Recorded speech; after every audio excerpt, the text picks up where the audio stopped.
Yes. Hi, welcome to another episode of Unscripted with your host Mikey. And And Danny, yay! Yeah, I guess today we're in a bit of a car mood, so we're just gonna talk about cars. Um, and anything else, we'll yeah, see. whatever We'll see comes where to the mind. conversation takes us. Sure. Yeah. Hmm. Um, Cars. Yeah. Um, it's it's unfortunate that the US has been moving away from electric vehicles. I think I hear in the or I read in the news a lot of companies are Mm. switching over or sort of doing away with plans to sort of Hmm. electrify their supply chain Yeah. to build more EVs Hmm. and are continuing to sort of focus on traditional petroleum engines, Hmm. combustion engines, I should say, as well as, well, I mean, I guess they're building more hybrids, but still, the thing about hybrid cars for me is like you kind of get the worst, you kind of get the best of both worlds, I guess, but you also kind of get the worst of both worlds. Hmm. Be nice to be able to have a car where you don't have to do an oil change every year, Hmm. where the maintenance is, dramatically reduced because I guess just an electric vehicle is easier to maintain. Yeah. But anyways, that's Mhm. unfortunate. Yeah. I have been doing a little bit of research on the EVs that are available to the US consumer, though. Hmm. Um, and I should also say EVs, I mean, the prices have kind of just not come down. I mean, I think the cheapest EV that I could find was like 30,000, the Nissan Mm. Leaf, Hmm. which also isn't a very like inspiring electric vehicle. I Yeah. think the cheapest Tesla is still 40K, 40, Hmm. 40 or 45, Hmm. somewhere in that range, which is kind of expensive, Hmm. even adjusted for inflation, I think. So, Yeah. Yeah. but yeah, one interesting car that I really like is the Aptera. They Someone can fact check this after this show goes out, but they're, I believe, a California-based company. They develop solar-powered electric vehicles. Hmm. And the idea is that it's a car that can recharge its battery completely from the sun. Hmm. Um, so, great for people who are lazy and don't want to plug in their cars to Hmm. charge it up all the time. How They're long does it also take for, I guess, the car to completely charge up just from solar power? Yeah, I think it's like every day on average. Maybe in like a northeastern state, it probably like charges about like 10 or 15% or something like that. So Each day. if you're not driving too Ooh, far, okay, okay. if you're like only driving like, Hmm. 50 or 60 miles a day, which most people do for work, right? Yeah, Like, yeah. um, If not more than that, depending on where. yeah, Uh, like then it's like, then you really don't have to like charge it effectively. Um, mm, or if hmm. you're just like retired or just like, yeah. Um, I Hmm. think the key thing for me is like, is it low maintenance? Is it reliable? Is Mm, it built like a tank, similar to like yeah. the American electric solar powered Mm, electric version of yeah. A Mm, Toyota Camry or a mm. Honda Corolla? Which one is the I have no clue. Yeah, I like reliable cars that are Mm, like easy to maintain, mhm, will last like 10 or 20 years. mm, I think the Toyota and the Honda like sedan models are the ones that last the longest mm. Yeah. in the combustion engine category. Mm, yeah. My dream in the future is to never have to drive ever again. I hate driving so much. Do you really hate driving? I do. I feel like it just takes so much concentration. Well, not necessarily concentration, but your hands are kind of like stuck on the steering wheel and you Hmm. really do much else.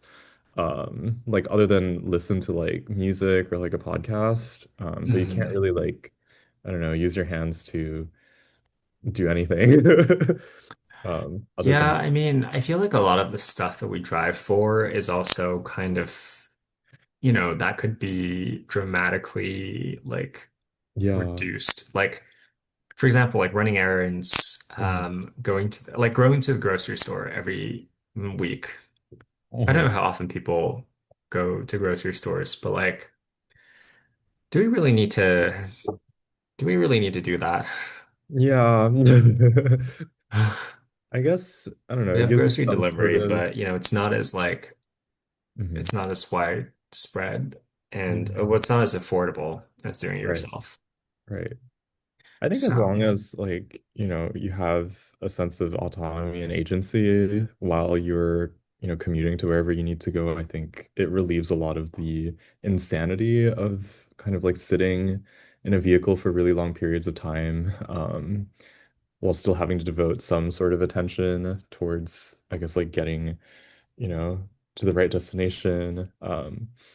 Yeah, which is mm, why I really like the concept of Waymo.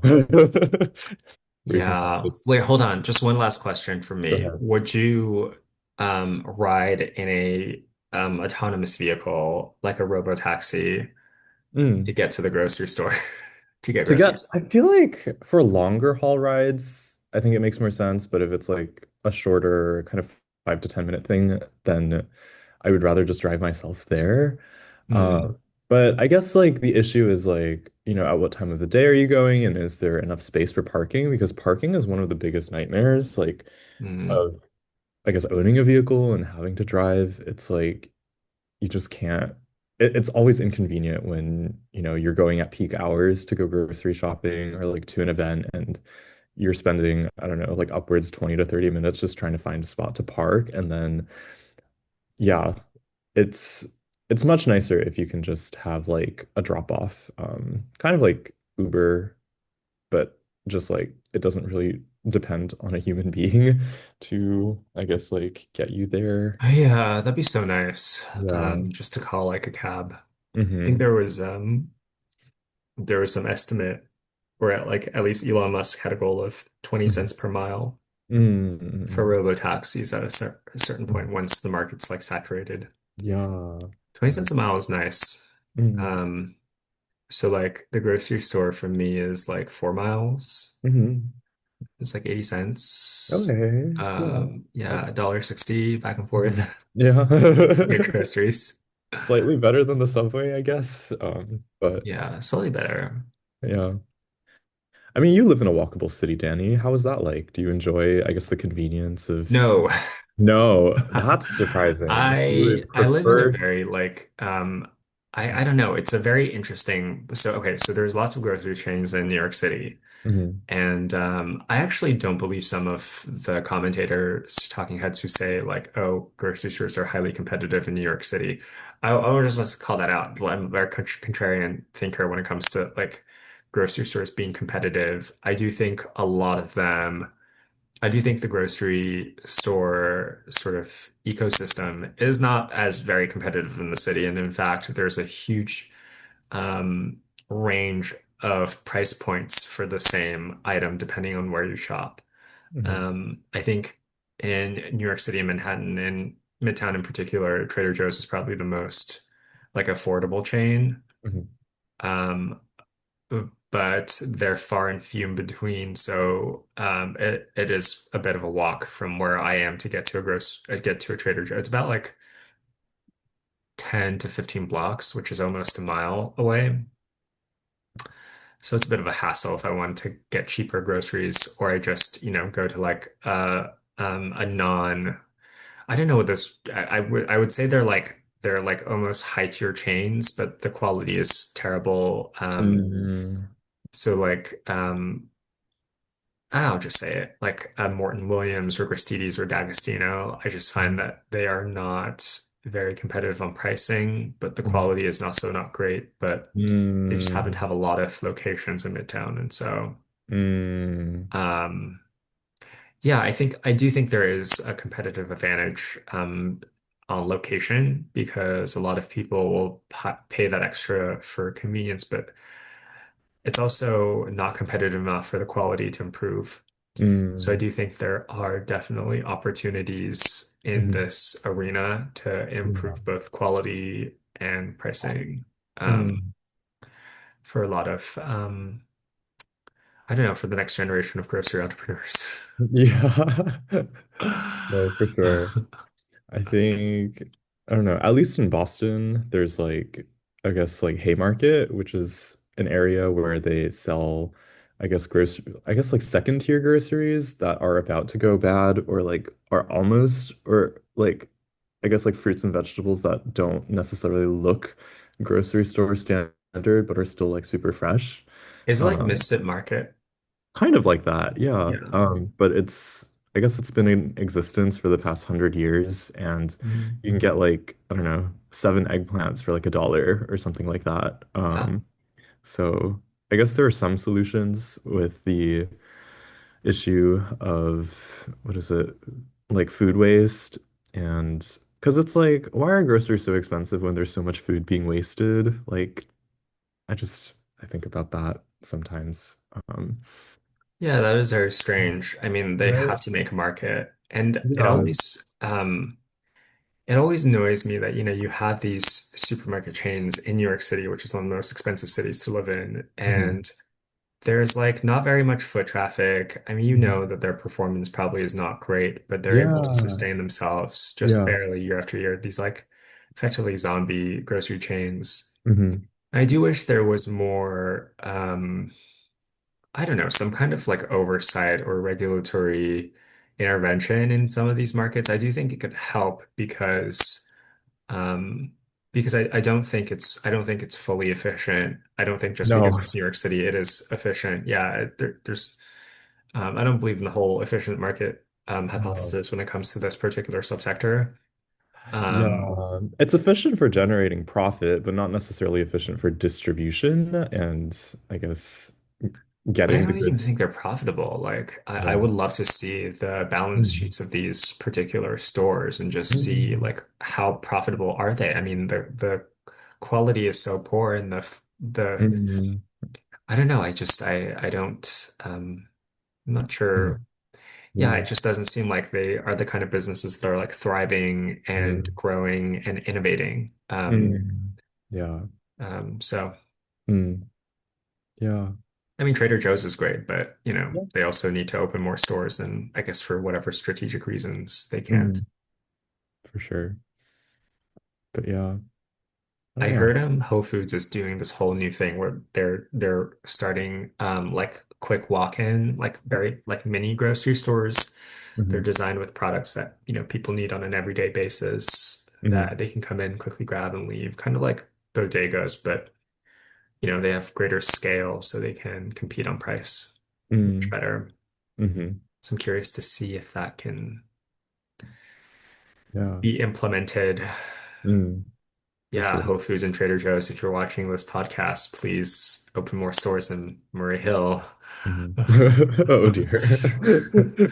The food desert of Midtown, Mm, or the yeah. good quality food desert of Midtown. Mhm. I mean, there's a lot of questionable Mm, places, but no good ones. I see. But yeah, I don't know. It'd just be so nice to, I guess, like fully live in that European ideal of being able to walk within 5 minutes to like a super affordable grocery, buy whatever you need for like the day, and then just like cook whatever you need for the day, and then just like be done. I feel Yeah, like it's just truthfully, that'd be so far out nice. of reach in at least the US, but I don't know. I don't know. It's I mean, I feel like the country is wealthy enough where, I mean, effectively we can feed everyone, the yeah, basics, like yeah. make sure everyone has like 1,500 calories Hmm. worth of free food each day. Yeah, but we choose not to because why? That's a Yeah, good question. I guess right. it's too inefficient to have like a single system that Hmm. distributes food in that way, but Hmm. I don't Yeah, know. yeah. I don't know. It's Yeah, interesting. it is. In any case, have you been inside of an autonomous vehicle before? I have not actually. I really want to go to one of these, like you know how like Tesla has these like conferences where they show off the new tech. Mm. Like, And it's like a yeah, it's like a destination event. It's like kind of kind of mm, a very media heavy sort of yeah, I want to go check it out. But yes, mm. go on. I know you have. Yeah, yeah. So I wanted to talk about my very first time in a Waymo. Mm, So I was in San Francisco, and I was, I guess, like headed to the airport to fly back out to Boston. And, I was like looking on Uber and Lyft, and I guess like the prices weren't super satisfying. Like they were kind of a little bit out of range. And Waymo was arguably like similar, if not a little more expensive, but I decided to splurge a little bit on the experience. And I thought it was pretty nice. I was there for a 20-minute ride-ish. And it was pretty crazy. I was like freaking out because there was no one like in the car driving, but I think I felt a little bit more secure when I was like doing some readings on how they have like, you know, a reasonable amount of LiDAR LiDAR. scanners. Hmm. So yeah, and San Francisco is like super duper hilly, so it's like the car was just going up and down and up and down. And I was like, oh my God, what is going on? Yeah. Super crazy. But it's also really nice that, you can connect to your Spotify and like listen to music, and then kind of just like calm yourself down, in case the car does crash. Were you sitting in It the doesn't. back or the front of the I was car? sitting in the front of the car, Okay, so like not the driver's not the driver's position. seat, Okay. but like next to the driver's seat. Was there like a steering wheel? There was a steering wheel and it was turning itself. Oh, It was just like, could you reach over and grab it and try to turn it? you could in theory, but the instructions in the very beginning said not to do that. So I was like, okay, I mean, that makes sense. you're right. Yeah, I'm surprised Yeah. they don't like cordon it off or take the steering Mhm. wheel off so that, you reduce the likelihood of people trying to like mess with it. Yeah, yeah. I was like freaking out when I saw, I guess, like the brake and like the gas pedal just like moving like by See, I'm itself. I surprised was why like, they have whoa. it like there. Why don't you just like take it out? Just, Yeah, yeah. yeah. I guess it's more for, I don't know, if the operators of the cars, like, or the people who at night need to do repairs and stuff actually need to drive it to like, a I see. destination, they are able Yeah. to use it like, I guess the standard way that normal drivers would. But during the daytime, during operating hours, I guess it's more or less fully autonomous. It's a minimum viable product. Yeah, So, yeah. So, minimal intervention. How many yeah. miles was it? I want to say it was like 15, 10, between 10 to 15. Or you mean like how many miles? Did it Like, drive? Yeah. yeah, it was like about 10 to 15 miles. And how much did it cost? It was, I don't know, like $15, Oh, so it's $16. like $1 a mile. Kind of, yeah, more or less. Okay, that's pretty Yeah. affordable. Yeah, yeah, yeah. I was pretty surprised. I think Yeah. they're rolling them out now in like San Diego, Los Texas, Angeles, Texas. I don't know. I don't know a where they're rolling couple, it out, yeah, a but handful of cities. There's talk of potentially rolling them out in New York, though someone needs to sit yeah. behind the wheel, Mhm. Yeah. Because which New kind of York, like loses the point of yeah, autonomous vehicles. right. Um, Yeah. I wonder why. yeah, I mean, New New York is York just chaotic. people are just like everywhere. The streets are super tight, Yeah. designed, I guess, and people like don't respect traffic laws, a lot of jaywalking. Yeah. No, that's fair. Yeah, very dense. Yeah, makes sense. Yeah, I can't imagine driving that in New York. I mean, the EV tolls, I think, would make a lot more sense. Mm. Do you know, you know what I'm talking about? No. Electric vehicle, electric vertical takeoff. I don't know. I forget what the L Okay. stands for. Takeoff, landing. Hmm. Electric vehicle for takeoff, designed to take off and land. Hmm. Okay. So essentially like modern day like drones for Mm. carrying people around. Oh, I see, I see. Okay. Yeah. Mm. There's like a Blade near Midtown East where Mhm. I live, like a Blade station, like a helicopter Mhm. station. But Mhm. I haven't tried it out. I don't know, maybe Mm. I'll try it out one day. It Mm. just seems interesting, but I also don't know if it's like safe just yet. Yeah. No, that's fair. Have Yeah. you ever written in a, like one of these modern takeoff drone things? I have not, but I would love to. Yeah, I think it'd be cool. Mm. Um, yeah, Yeah. flying cars, they are Mm. the future, I guess, after autonomous vehicles. Mm. Yeah. I mean, isn't a plane kind of like a flying car? Kind Kind of, but you know, you have to of. like Yeah. share it with a whole bunch of people, Yeah. and it's like a A very flying bus. How about that? frustrating experience. Yeah, Right. that's true. I guess so. Yeah. It'd be nice to have your own vehicle though, to have your Mm. like own space.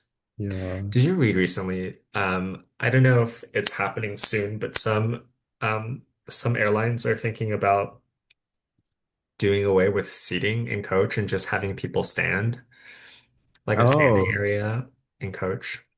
I haven't actually. I've seen, I guess, like prototypes for standing chairs or like chairs where you're kind of sitting at like an awkward, Yeah, like angle. 45-degree angle. Yeah. And you're not fully seated, but you're just like kind of like You're a kind of little bit leaning. crouched down. Yeah, It's you're like a leaning over. lean to, like a, yeah. Yeah, but it's like there to maximize space, but I think so many people were against it because it's just so uncomfortable. But I think the main selling point is that it would reduce like the cost of flights or like per person by about 50%, I think. 50%?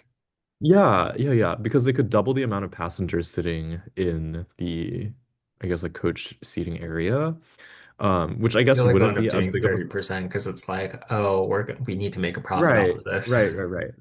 But I was gonna say like I think it makes sense for shorter flights. For example, if you're just like in a plane from Boston to New York or like LA to SF, like I feel like it makes more sense to do that. But I think Mm. for longer haul flights, I feel like it would be really, really uncomfortable. Yeah. Yeah. What's like the time threshold, do you think, for like when it becomes just not worth it? I think anything over an hour and a half, is Wow, probably you'd stand for not. an hour and a half. Or yeah, I guess like yeah. Um, it's good for you. No, I don't know. I'm old. I'm older than you, so I can't do anything more than half an hour. I gotta sit. Okay, no, that's fair. Yeah, I don't Because you know. know I think there's gonna be like fucking delays or whatever. Oh, we'll bleep that out. mhm, Can we say that that's on? I guess it's that's okay. fine. I think it's fine. It's I fine. guess It's it's fine. okay. Yeah. Yeah, yeah. Because you know there's gonna be delays and whatever. Hmm. Now I'm like very Yeah. self-conscious. There will be delays. There'll be delays, Yeah, and so you'll probably end up standing a lot longer than the designated time frame of the flight. for sure. Um, Yeah. But hopefully, not during the flight, but hopefully once the plane lands, like there will be time to. I feel like people will abuse, I guess, like the lack of space and just kind of like use it in really weird ways. Um, in terms of like, if people are super uncomfortable, they might start sitting on the floor or like people would start hogging the bathroom and then start sitting on the lavatory toilet seat oh just gosh, for that's a thing. yeah. Interesting. I don't think that's a thing, but I'm just imagining that these are certain scenarios that could occur if the seats are not comfortable enough or if people Yeah, start getting just someone invented so teleportation thing yeah, already. yeah. Someone please teleport us. Just Yeah. teleport us. Mhm. Or just do Yeah. the EV tolls. I don't know if it's cheap. Well, it's probably not cheaper to do the EV tolls. Mm. Who knows? Yeah. But anyways. Yeah. Yeah. Um, Well, okay. We're kind of almost at our halfway mark. What do you think? I think we've reached the halfway mark at this point. Okay. So Okay. yeah, thank you all Well, thanks for all for watching. Yeah, let us know yeah. what you think about autonomous vehicles. Um, Yes. what else? Oh, let us know what you think about Aptera and solar powered EVs And Waymo. If and you've been in Waymo. them, comment Yes. your experience. And potential grocery delivery options. Hmm. Maybe we Yeah, talk about that next time. It's around we could. Christmas, so yeah, Oh, talk about true. Yeah. yeah, Yeah. getting your Christmas goose delivered. Yeah. Hmm. Oh yeah. We also forgot to talk about Thanksgiving and how it was. But anyway, I hope everybody Next had time. a great Next time. Thanksgiving. Yeah. Yeah. And yeah. Hope you had a great holiday. Thanks for Yeah. watching. Leave a Definitely comment, like, comment, like and subscribe. subscribe. Yeah. And Yeah. bye. See you next time. Next time. Bye.